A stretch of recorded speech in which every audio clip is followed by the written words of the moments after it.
राज्यामधल्या प्रमुख तीर्थक्षेत्र असणाऱ्या पंढरपूरमध्ये दररोज 50,000पेक्षा अधिक भाविक हे विठ्ठलाच्या दर्शनासाठी येत असतात।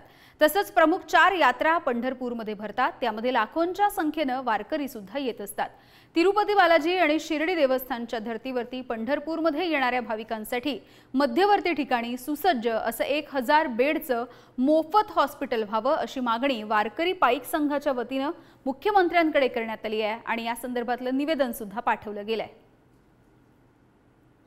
सर्व ह्या महाराज मंडळीने पुढाकार घेऊन एक सुसज्ज अशा 1000 बेडच्या हॉस्पिटलची मागणी केलेली आहे आणि असा एक भव्य दिव्य प्रकल्प महाराष्ट्र शासनाने वारकरी भाविकांसाठी राबवावा आणि वारकऱ्यांच्या आरोग्याची काळजी घ्यावी अशी मागणी आम्ही आदरणीय संवेदनशील मुख्यमंत्री, आरोग्याविषयी अतिशय कळकळीनं काम करणारे मुख्यमंत्री लाभलेत। नक्कीच याचा विचार करून लवकरात लवकर पंढरपूरमध्ये 1000 बेडच्या हॉस्पिटलची घोषणा करतील अशा अपेक्षेने आपण निवेदन दिलेलं आहे।